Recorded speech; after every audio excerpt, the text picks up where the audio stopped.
In the market, prices rise and fall, but human nature never changes.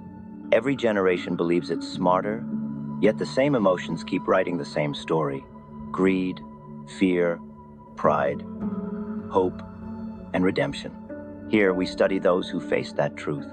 Not the lucky, but the tested. Not the loud, but the lasting. This is Trading Lessons from Legends, a place where market history becomes human psychology, and every story teaches what numbers never could. If you listen closely, you'll hear more than strategy. You'll hear the rhythm of discipline, the silence after loss, and the wisdom that survives when fortune doesn't. Welcome to where the legends still teach, and every trade becomes a mirror. Echoes of a legend. The room was quiet, the same quiet that follows the end of a great storm. Years had passed since Jesse Livermore's name last flashed across a headline, and yet, his shadow still moved through Wall Street like an echo that refused to die. He was gone, but not forgotten. The markets he once conquered still breathed his rhythm. His rules still whispered through the trading floors, repeated by men who never met him but spoke his phrases as gospel. Markets are never wrong, opinions often are. The human side of every person is the greatest enemy. There is nothing new on Wall Street. They quoted him because they recognized themselves in his warnings. Every generation did. For every trader who began with hope, there was always a moment when Jesse's story returned. Not as nostalgia, but as prophecy. Because Livermore was not merely a man. He was a mirror, and that mirror still waited, quietly, for the next soul brave enough to look into it. He had lived in an era of telegraphs and ticker tape, where men traded not in data, but in nerve. And yet, even in the digital age, his ghost seemed to linger. In every impulsive click, in every sure thing whispered in greed, in every sleepless night where a trader stared at red numbers and wondered what went wrong. It wasn't the market that haunted them. It was themselves. And that was the legacy Jesse left behind. The reminder that every chart is, at its core, a portrait of the human mind under pressure. He was the first to admit it, long before psychology became a science.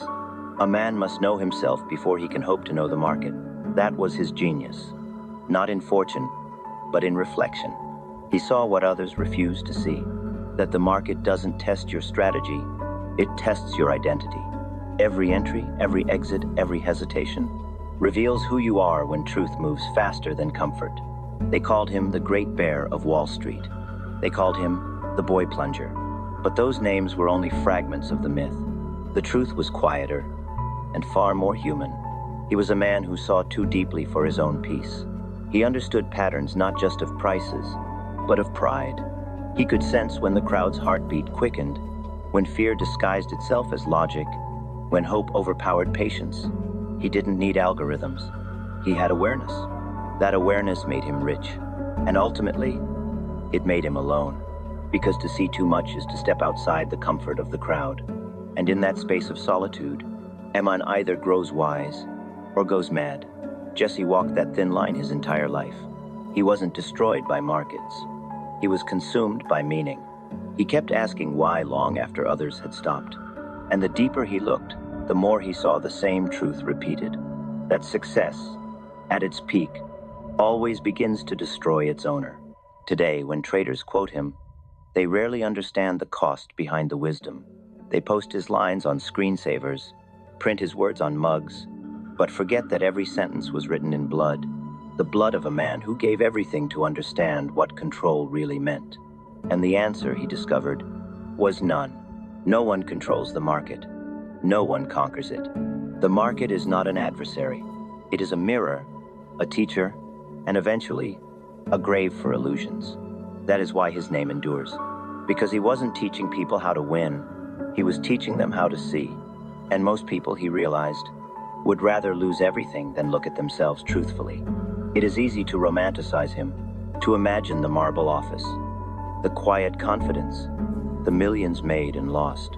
But his story was never about glamour. It was about gravity, the natural pull that humbles every ego that dares to rise too high.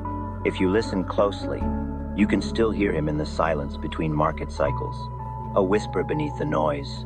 You can't escape yourself. That line was never printed, but it lives in the space between his rules. Every law he wrote about the market was really a law about the mind. He understood what most will only glimpse after years of struggle, that every trade, every risk, every obsession with being right is simply the mind trying to protect its fragile identity.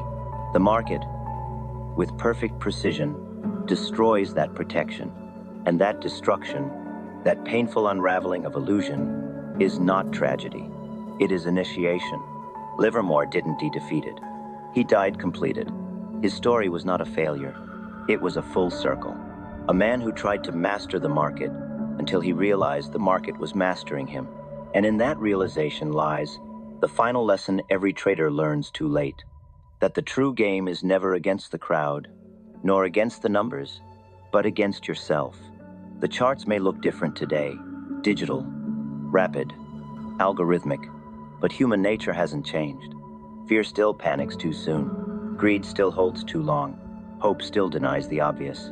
And every time the cycle repeats, Jesse's ghost smiles somewhere in the background, because he told us all this a century ago. There is nothing new on Wall Street. He didn't mean prices. He meant people. The stage changes. The cast does not. Some call him a cautionary tale. Others call him a genius. But perhaps he was simply a mirror polished too clearly. And in it, we can all see ourselves. His legend endures because every trader, from the reckless beginner to the weary veteran, will eventually face the same question he did. Am I trading the market, or am I trading my reflection in it? That question is his true inheritance to the world. It doesn't fade with time. It waits, passion, éternelle, for each of us to answer it in our own way. What he really taught us. They thought Jesse Livermore's lessons were about trading. They were wrong. His charts, his notebooks, his so-called rules of speculation, they were never meant to tell you when to buy or when to sell. They were written to remind you that you are human. Every trader believes he's searching for the perfect system, the flawless strategy that will finally free him from fear. But the truth Jesse discovered is simpler and harder. There is no system that saves you from yourself. He had spent a lifetime testing formulas, refining indicators, and yet, every great success was followed by the same quiet collapse. Because no formula can survive the mind that forgets humility. The market forgives no arrogance. It is too old, too vast, too honest. And this, he realized, was the first real lesson the market teaches. You do not trade to conquer the market. You trade to confront your illusions. The illusions of control, the illusions of certainty, the illusions that profit equals intelligence. He learned that the man who boasts after a win is already preparing for his next loss, because pride is simply impatience wearing the mask of victory. When Livermore spoke of discipline, he did not mean obedience to rules. He meant reverence for reality. The market doesn't need you, he once wrote. It existed before you, and it will exist after you. Your only job is to be awake enough to listen. Oh, that word awake became the spine of his philosophy. Because most traders are not awake. They are dreaming with their eyes open, imagining themselves heroes in a game that has no end. He knew the market wasn't a casino.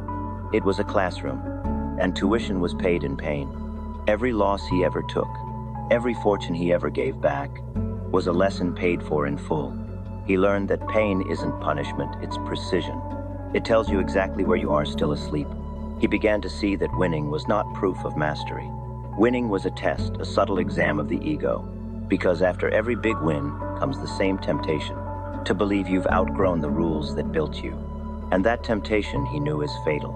He wrote, "After success, a man must begin again or the market will do it for him. Those who never begin again end up destroyed, not because they lacked knowledge, but because they refused renewal." Livermore's greatest contribution to trading was not his profits, it was his honesty. He spoke openly of fear, greed, and exhaustion at a time. When Wall Street worshipped the myth of certainty, he called that myth poison. He knew that pretending to be certain is the fastest way to invite ruin. He said, certainty is a disease of the untested, and the cure? Awareness. He taught that awareness begins when you stop asking, what will the market do? And start asking, what am I doing because I'm afraid? That shift from external prediction to internal perception is the moment a trader becomes a philosopher. He wrote, "The market is a map of emotion, not of economics." Every candle is a heartbeat, every breakout a scream, every collapse a confession. He saw the patterns others ignored because he wasn't watching the prices. He was watching human nature in motion. He often said, "The market teaches you more about yourself than any religion." And he meant it, because when the numbers move against you, you don't meet loss, you meet truth. Truth about how quickly you panic, truth about how badly you need to be right, truth about how little you trust patience. Those truths are uncomfortable, which is why most people never learn them. They change brokers, not behaviors. They rewrite systems, not selves. Jesse understood that until you can watch yourself losing and remain still, you haven't learned discipline. You've only learned denial. He used to say, "The best traders aren't fearless. They are intimate with their fears." That was his quiet genius, to turn fear from an enemy into a compass. He learned to sit inside the discomfort, to listen to it without reaction. He treated fear as feedback, not failure, and slowly, fear began to transform into awareness. He wanted people to know that wealth, when pursued blindly, only deepens ignorance, because money amplifies whatever is already inside you. If you're reckless, you become more reckless. If you're patient, you become more powerful. The market gives you leverage, not wisdom. Wisdom must be built separately, and it costs much more. He believed that true mastery of trading was not measured by profit, but by peace. He wrote near the end of his life, "You know you've learned when you no longer need the market to tell you who you are." That single line condensed everything he discovered, because most traders aren't looking for money. They're looking for identity. They want proof that they matter, that they can outsmart chaos. But chaos, he realized, is the final teacher. The longer you stare into it, the more you see yourself. He once told a young trader, "You will not be beaten by the market. You will be beaten by the parts of you that refuse to learn."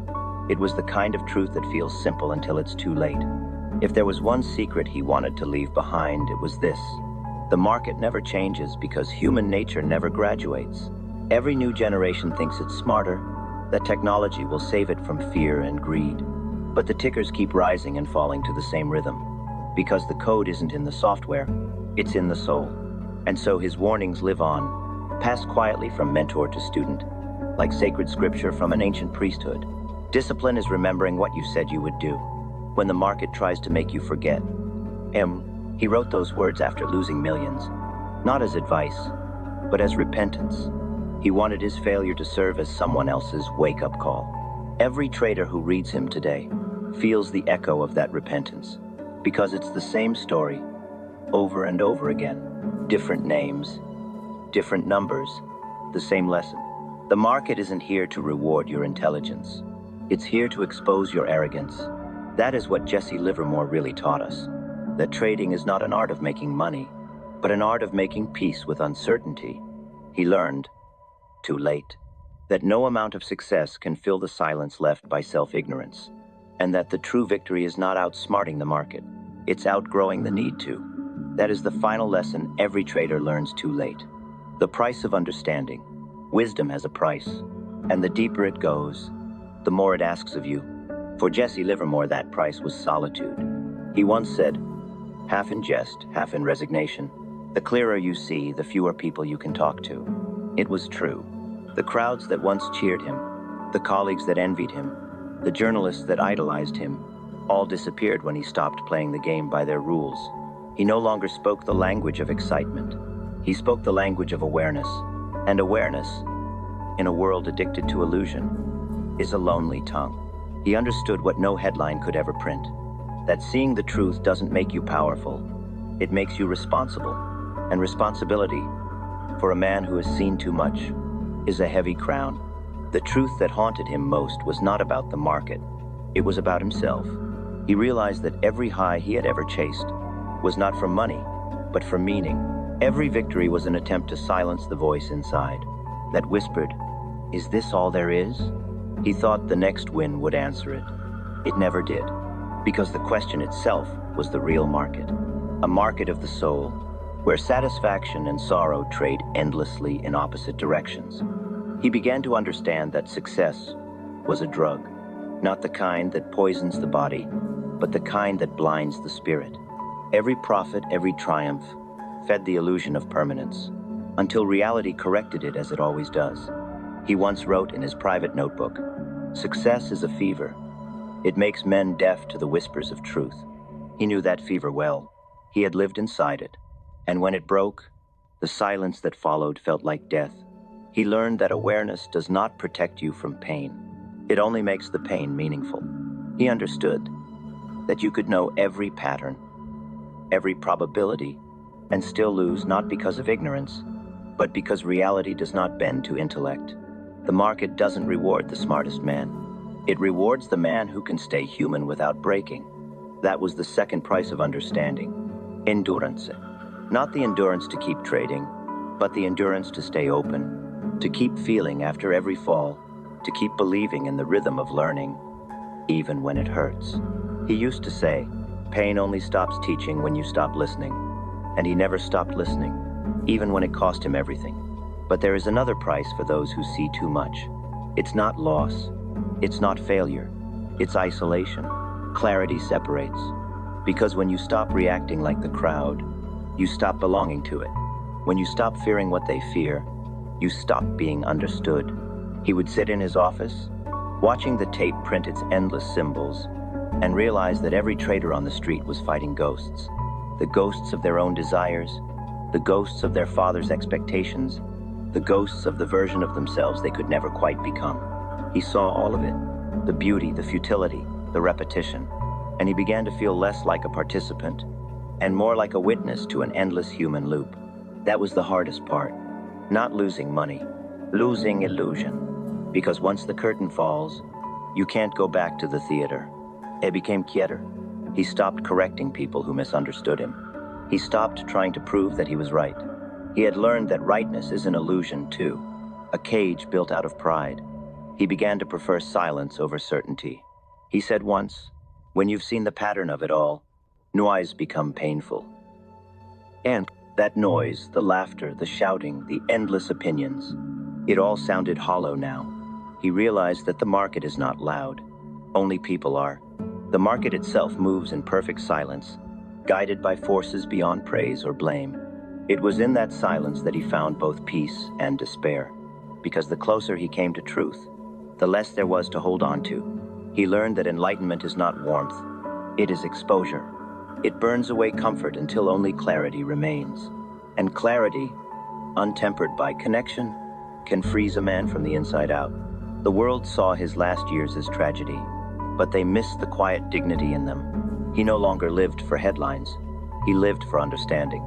And understanding is rarely dramatic. It's patient, subtle, unmarketable.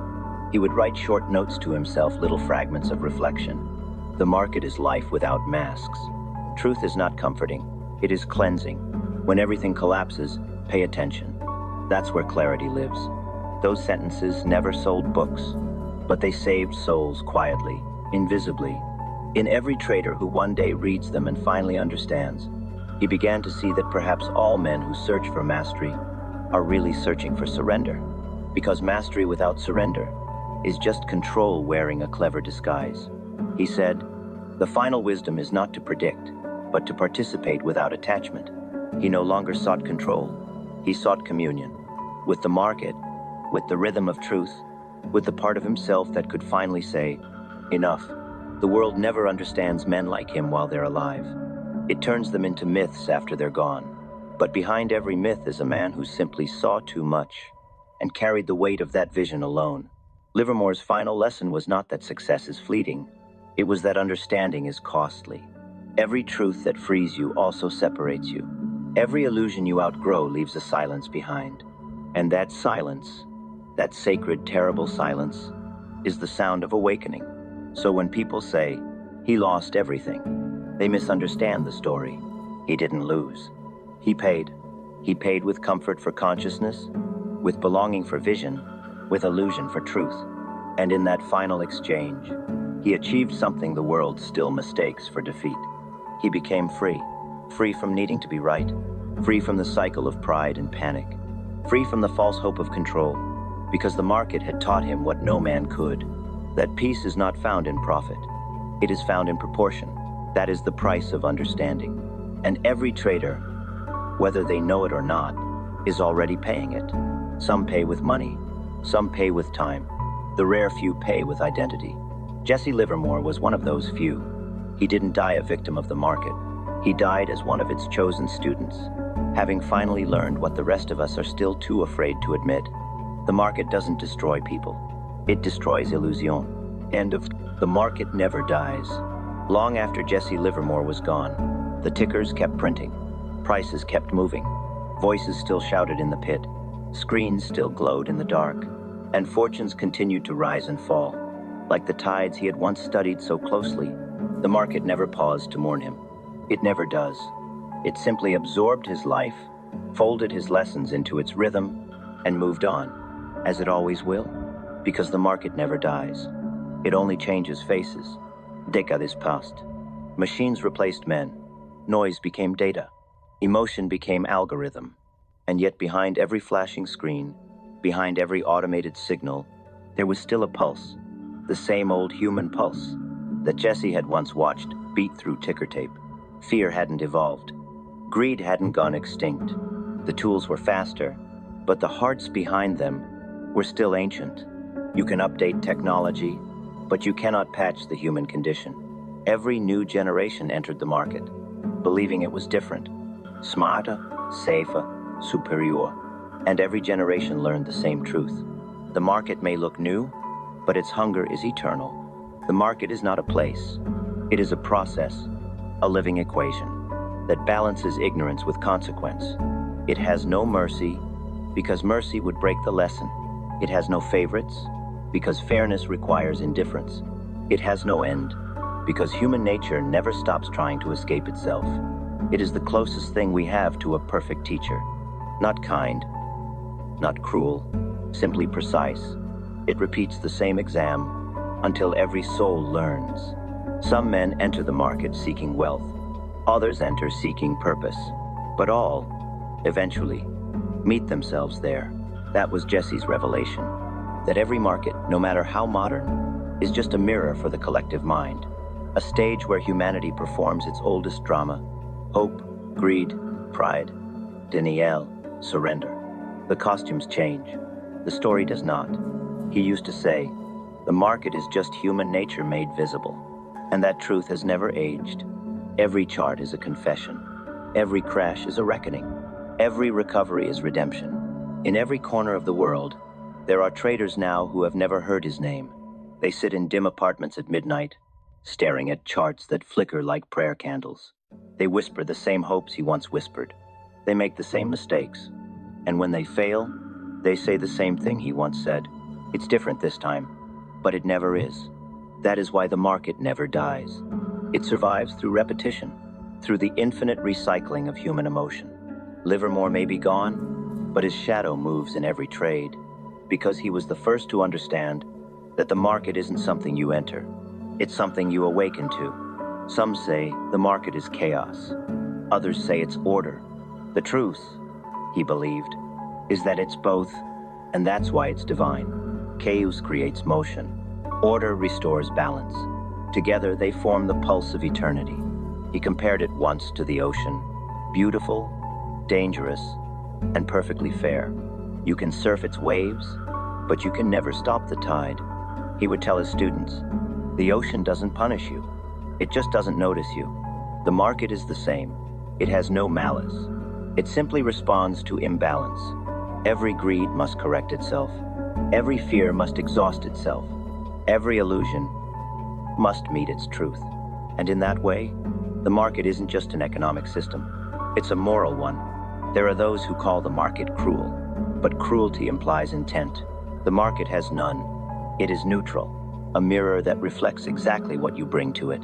If you bring arrogance, it shows you humiliation. If you bring patience, it shows you opportunity.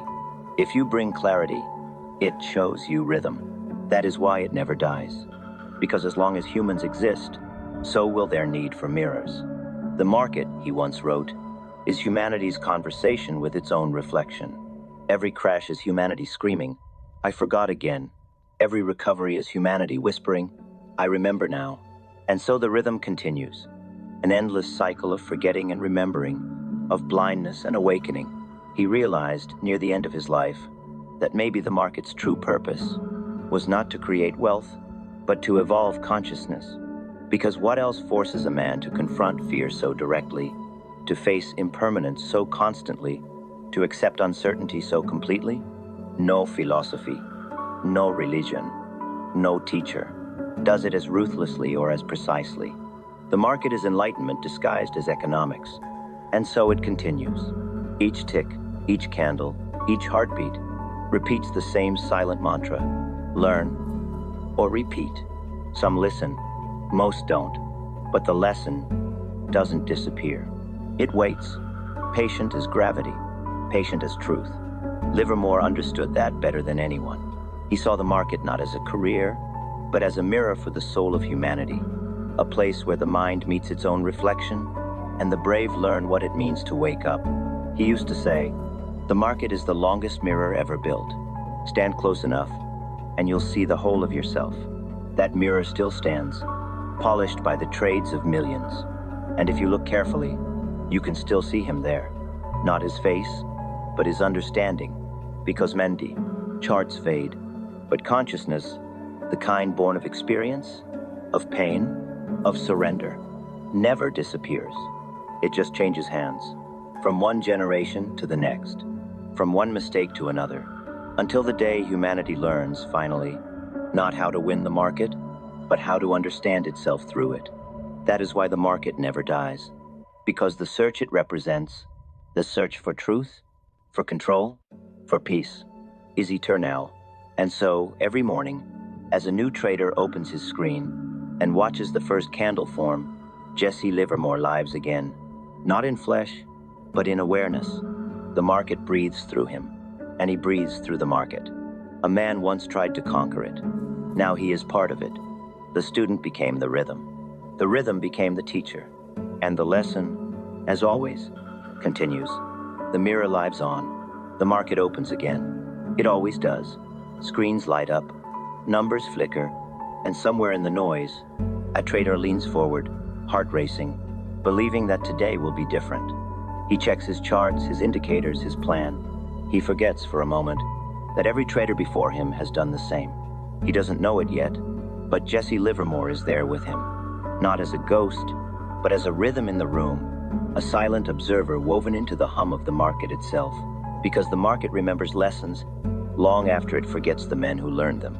Every generation begins again, confident, ambitious, armed with new tools and new theories, but driven by the same heartbeat: fear, greed, hope, denial, faith.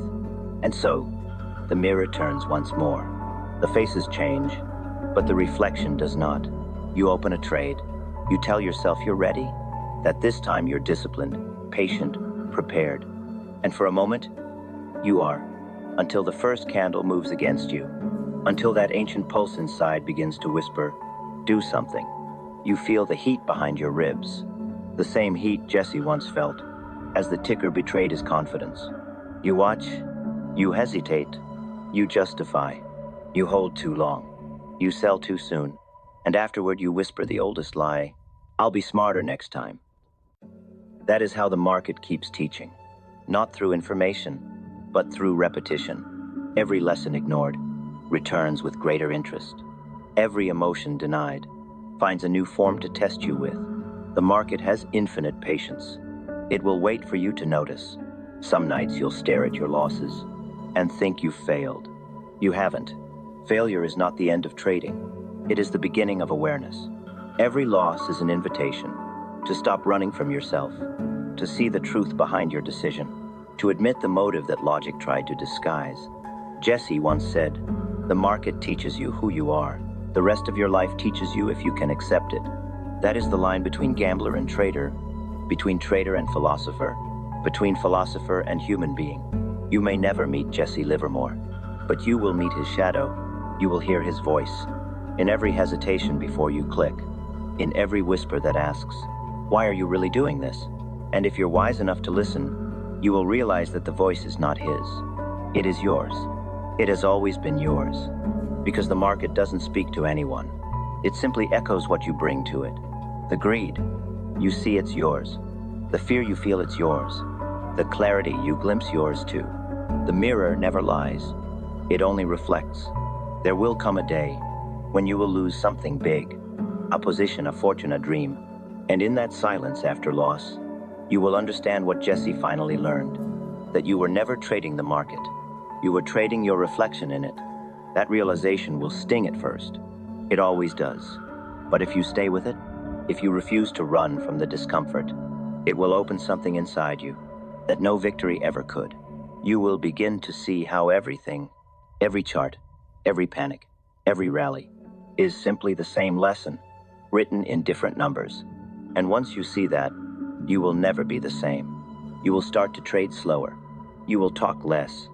You will think more, not about strategies, but about behavior. You will stop chasing excitement and start chasing understanding.